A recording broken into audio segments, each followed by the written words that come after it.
तो गाइज मैं हूं आयुष और आप देख रहे हैं रेसलिंग इंडिया। स्वागत है आपका आज की इस वीडियो में। और मैं जानता हूं कि भाई आज जो वीडियोस हैं वो बैक टू बैक आ रही हैं चैनल के ऊपर, और वो इसी वजह से क्योंकि कुछ ऐसा हुआ है WWE के अंदर जो कि एक्सपेक्टेड नहीं था। ऑब्वियसली हमको ये बात नहीं पता थी कि रोमन रेंस पॉजिटिव हो जाएंगे, Brock Lesnar WWE championship match में डाल दिए जाएंगे और उसके बाद वो नए WWE चैंपियन भी बन जाएंगे। बिल्कुल अनएक्सपेक्टेड चीज़ें आज हुई हैं। और भाई आज इतना कुछ था कि रोहित और मैंने सोचा कि भाई परफेक्ट अपॉर्चुनिटी है असली अखाड़ा पॉडकास्ट को वापस लाने के लिए। तो ऑलरेडी जी हाँ, पेपर व्यू खत्म होने के लिटरली कुछ घंटों के अंदर जो रेटिंग्स वाला एपिसोड हम लेके आते हैं पेपर व्यू के लिए वो अपलोड हो चुका है और आप जाके उसको सुन सकते हैं स्पॉटिफाई, गूगल पॉडकास्ट, बाकी सारे प्लेटफॉर्म्स के ऊपर। जो असली अखाड़ा का लेटेस्ट एपिसोड है वो अब स्ट्रीम हो रहा है और आप वहाँ पे जाके बिल्कुल ना भूलें कि स्पॉटिफाई पे अब एक रेटिंग करने का भी ऑप्शन आ गया है। तो 5 में से आप हमको 5 स्टार्स दें, वो पॉडकास्ट के लिए डेफिनेटली हेल्प करेगा। The link is down below in the description, आप जाके वो पूरा एपिसोड सुन सकते हैं। लेकिन इस वीडियो के अंदर अब हम क्या बात करने वाले हैं कि अब आखिर आगे क्या होगा। बहुत सारे क्वेश्चंस मैंने कमेंट्स के अंदर पढ़े अपनी रिव्यू वीडियो में, और अगर आपने वो वीडियो चेकआउट नहीं करी है उसका भी लिंक आपको डिस्क्रिप्शन में मैं दे दूंगा, जहां पे हमने पूरे पेपर व्यू को डिस्कस करा है कि आखिर भाई रोमन रेंस ब्रॉक लेसनर के मैच के बारे में क्या हुआ और जो भी मेरे थॉट्स थे एक्चुअल WWE चैंपियनशिप मैच में। लेकिन जो फर्स्ट पॉइंट सारे कमेंट्स पढ़ने के बाद मेरे दिमाग में ये आ रहा था कि भाई आखिर होना क्या था, WWE ने ओरिजिनली क्या प्लान करा था। और मैं ऑनेस्टली ये बोलूंगा कि अभी तक कोई रूमर्स नहीं आई हैं, कोई रिपोर्ट्स ऐसी नहीं आई हैं जो कि हमको क्लियरली बता सके कि WWE का ये प्लान था। लेकिन एक बात मैं सच बोल सकता हूं, जो कि बहुत सारे लोग कमेंट में कह रहे थे कि भाई रोमन रेंस ने सारी चीज़ें जो फेक कर दी, WWE पूरी स्टोरी लाइन की तरह यूज़ कर रही है ताकि ना ब्रॉक हार सके ना रोमन हार सके। लेकिन आई डोंट थिंक गाइस कि सारी चीज़ें एक तरफ पॉसिबल हो सकती हैं, लेकिन WWE किसी का कोविड पॉजिटिव केस फेक करके उसको स्टोरी लाइन की तरह यूज करे, आई डोंट थिंक ऐसा कुछ भी है। जो सबसे एक अच्छा रीजन मुझे लगता है जो कि रोहित ने पॉडकास्ट में पॉइंट आउट करा कि शायद रोमन रेंस काफी दिनों से कोविड पॉजिटिव थे और WWE ने सोचा था कि आने वाले कुछ दिनों में वो नेगेटिव टेस्ट कर सकते हैं क्योंकि शायद उनको उतने सिम्टम्स नहीं है। लेकिन रोमन रेंस का आखिरी टेस्ट जो कि पेपर व्यू से पहले हुआ वो भी पॉजिटिव आया, तो उनको एट द एंड वो मैच कैंसिल करना पड़ गया।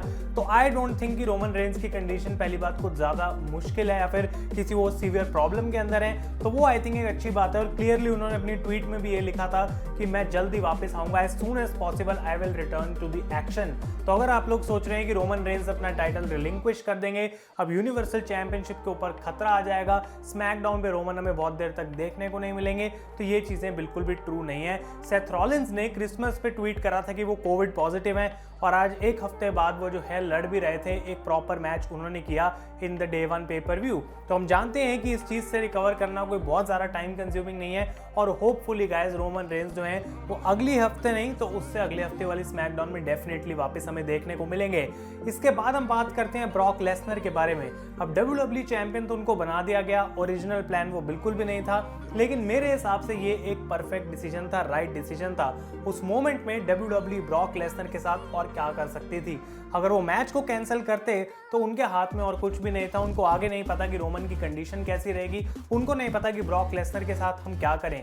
ये एक अपॉर्चुनिटी थी, एक अच्छा पेपर व्यू था, उनको एक बड़ा मोमेंट क्रिएट करना था और ब्रॉक लेसनर को WWE टाइटल देना एक अच्छा डिसीजन इसलिए भी था क्योंकि वो मंडे नाइट रॉ की हेल्प करेगा। मैंने अपनी प्रेडिक्शंस वीडियो में बोला था कि बिग ई की रेन कोई उतनी मेमोरेबल नहीं रही, तो अगर वो टाइटल हार भी जाएंगे तो उसके बारे में मैं कुछ खास कंप्लेंट करूंगा नहीं। तो ब्रॉक लेसनर जाएंगे मंडे नाइट रॉ पे मोस्ट प्रोबेबली, क्योंकि उसी रोस्टर का जो है वो टाइटल है। लेकिन अब उनकी फ्यूड किसके साथ हो सकती है, what is next for Brock Lesnar. और क्लियरली अगर आपने डे 1 पेपर व्यू देखा है तो बॉबी लैशली ब्रॉक लेसनर को स्टेयर कर रहे थे आफ्टर द मैच। क्या वो एक टीजर था कि बॉबी वर्सेस ब्रॉक हो सकता है at the royal rumble pay per view? क्योंकि अब अगर रोमन रेंस और ब्रॉक का मैच कैंसिल हो गया और रोमन और ब्रॉक दोनों चैंपियन है तो कोई पॉइंट नहीं बनता रॉयल रंबल में उन दोनों का आपस में मैच करने का। तो यहाँ पे बॉबी लैशली और ब्रॉक लेसनर एक ऐसा ड्रीम मैच है जो इतने समय से फैंस भी देखना चाहते थे, और अगर रॉयल रंबल जैसे बड़े पेपर व्यू में देखने को मिलता है तो ऑब्वियसली गाइस वो एक बड़ी मोमेंट है जो मंडे नाइट रॉ की हेल्प करेगी और लोगों का इंटरेस्ट बहुत ज्यादा बढ़ जाएगा उस मैच के अंदर भी। तो अगर हम कह रहे हैं कि रोमन रेंस और ब्रॉक लेसनर का मैच अब नहीं होने वाला रॉयल रंबल में एटलीस्ट, तो फिर रोमन रेंस का क्या। अब मैं ये बोलूंगा कि 2 हफ्ते एटलीस्ट हम देते हैं रोमन रेंस को वापस आने के लिए, उसके बाद देखेंगे WWE क्या करती है। लेकिन कई और ऑप्शंस बन सकते हैं रोमन रेंस के अगेंस्ट भी जाने के लिए, जैसे कि ड्रू मैकिंटायर एक बेबी फेस है, रोमन रेंस एक हील है। अगर एक अच्छा प्रोग्राम करना है 2 पेपर व्यूज के लिए तो ड्रू मैकिंटायर एक बढ़िया अपोनेंट बन सकते हैं जो कि रोमन से लड़ेंगे for the universal championship. Obviously McIntyre Roman को हराएंगे नहीं, वो यूनिवर्सल चैंपियनशिप को कैप्चर नहीं करेंगे, लेकिन अच्छी story line at least 2 pay per view के लिए हमें देखने को मिल सकती है। अब बात आती है पॉल हेमन की। अगर ब्रॉक एक शो पे है, रोमन दूसरे शो पे है, तो पॉल हेमन क्या करेंगे। अब बेस्ट केस सिनेरियो जो इसके अंदर मुझे लगता है हो सकता है वो है पॉल हेमन को थोड़ी देर ऑफ टीवी रखना। रोमन अपना काम करेगा, ब्रॉक अपना काम करेगा, किसी को पॉल हेमन की जरूरत नहीं है। और पॉल हेमन का रिटर्न तभी होना जरूरी है जब रोमन रेंस और ब्रॉक लेसनर आमने सामने आएंगे एक बार फिर से और वो लड़ेंगे एक दूसरे से। और वो कब पॉसिबल होगा, क्योंकि अगर ब्रॉक लेसनर अभी WWE चैंपियन बने हैं और रोमन रेंस यूनिवर्सल चैंपियन है, क्या दोनों में से कोई भी टाइटल हारेगा बिफोर कि इन दोनों का फिर से मैच हो सके? I don't think so. तो एक ही पॉसिबिलिटी बचती है रेसलमेनिया 38 के लिए, और हम बहुत ज्यादा आगे जाके अभी प्रिडिक्शन कर रहे हैं क्योंकि हमने रॉ भी नहीं देखी है डे 1 के बाद। तो Roman Reigns versus Brock Lesnar title versus title match हो सकता है, विनर टेक्स ऑल। मतलब जो भी जीता उस मैच को यूनिवर्सल चैंपियनशिप उसकी और WWE चैंपियनशिप उसकी। अब ये भी हो सकता है कि ये पूरे मैच के स्टेक्स और भी ज्यादा हाई कर दिया जाए और ब्रांड स्प्लिट WWE खत्म कर दे, यानी कि एक ही चैंपियन रहे पूरी WWE का। लेकिन आई डोंट थिंक कि उतना आगे WWE जाएगी।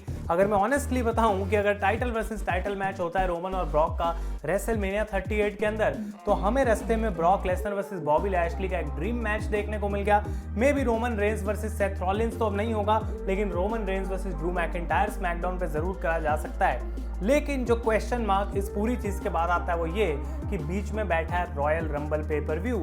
रॉयल रंबल का जो भी विनर होता है उसको आगे जाके चैलेंज करना होता है, तो WWE चैंपियन को या फिर यूनिवर्सल चैंपियन को। तो अगर रोमन रेंस ब्रॉक लेसनर से लड़ रहे हैं टाइटल वर्सेस टाइटल में, तो भले रॉयल रंबल कौन जीतेगा और फिर वो किसको चैलेंज करेगा। लेकिन एक बात गाइस हमको याद रखनी जरूरी है कि इस बार भी पिछले साल की तरह रेसलमेनिया 1 नहीं बल्कि 2 नाइट्स की होने वाली है, यानी कि ये दोनों लोग जो है मल्टीपल मैचेस लड़ सकते हैं, नाइट 1 पे भी और नाइट 2 पे भी। तो अगर Roman Reigns versus Brock Lesnar का विनर टेक्स ऑल मैच होता है जो कि रेसलमेनिया नाइट 1 में देखने को मिलता है, अगर हम मान लें कि रोमन रेंस उसको जीत जाते हैं, तो नाइट 2 में जो भी रॉयल रंबल का विनर है वो रोमन को चैलेंज कर सकता है, एक टाइटल वो रोमन से वापस ले सकता है, और उसके बाद हम फिर से जो है रॉ और स्मैकडाउन को डिवाइड कर सकते हैं। ये एक ऐसी पॉसिबिलिटी है जो कि WWE कर सकती है, रोमन रेंस को यूनिवर्सल चैंपियन रखे रेसलमेनिया तक और ब्रॉक को WWE चैंपियन, और वो फिर से आमने सामने आ रहे हैं। दूसरी पॉसिबिलिटी ये भी हो सकती है कि ये दोनों बंदे अब बहुत देर तक एक दूसरे के सामने आए ना, और 2 अलग अलग प्रोग्राम्स इनके बीच में होते रहें, और फिर हो सकता है कि पॉल हेमन की वजह से कोई एक बंदा टाइटल हारे और फिर वहां से इनकी जो है स्टोरी लाइन वापस लाई जा सकती है। अगर WWE ने इस पॉइंट पे मैच कैंसिल करके लेसनर को एक अगला टाइटल जितवाने की कोशिश करी है, वो प्लान उन्होंने करा है, तो डेफिनेटली उनको पता होगा कि भाई आगे क्या करना है। एटलीस्ट ऐसा मैं होप करता हूं कि वो जानते हैं कि उनको आगे क्या करना है, क्योंकि रॉयल रंबल एक बहुत बड़ा पेपर व्यू है जहां पे वो मैसअप नहीं कर सकते हैं, और टाइटल के लिए कौन लड़ेगा, कौन अपोनेंट होगा ब्रॉक लेसनर और रोमन रेंस का, वो बहुत देखना इंटरेस्टिंग रहेगा। तो मैंने आपको कई सारे सिनेरियोज बताए जो कि अभी मेरे दिमाग में आ रहे हैं, जो कि मैं स्पेकुलेट कर सकता हूं कि किस तरीके से ये जो रोमन रेंस और ब्रॉक लेसनर की कहानी है, ये जो मैच अभी होना बाकी था, ये आगे कभी होगा, वो रेसलमेनिया में हो सकता है, उससे पहले भी हो सकता है, उसके बाद भी हो सकता है। लेकिन आपको कौन सी सिचुएशन इन सब में से बेस्ट लग रही है वो आप मुझे कमेंट्स में बताएं। अभी फिलहाल हम यही उम्मीद करेंगे कि रोमन रेंस फटाफट से कोविड से रिकवर करें, वापस आए स्मैकडाउन पे, ताकि वो शो को उतना हिट ना लेना पड़े, और ब्रॉक लेसनर जो कि कहने को तो एक फ्री एजेंट है WWE चैंपियनशिप लेके, क्या वो स्मैकडाउन पे भी आ सकते हैं या फिर वो सिर्फ मंडे नाइट रॉ पे रहेंगे। इसके लिए हमें रॉ की गाइस वेट करनी पड़ेगी, और आगे हो सकता है कि ब्रॉक और बॉबी का वो ड्रीम मैच हमें मंडे से ही स्टार्ट होता हुआ देखने को मिल जाए फॉर रॉयल रंबल 2022। तो आप लोग अपने थॉट सारे जो है मुझे कमेंट्स में डेफिनेटली बताएं। अगर ये वीडियो पसंद आए इसे लाइक करें। एक बार फिर से असली अखाड़ा का जो पॉडकास्ट है वो रिटर्न कर चुका है, वापस आ चुका है, और आपको कंसिस्टेंटली अब वीडियोस भी और साथ के साथ पॉडकास्ट के एपिसोड्स भी सुनने को मिलेंगे। तो गाइस तब तक के लिए thank you so much for watching. मैं हूं आयुष और आप देख रहे हैं रेसल इंडिया।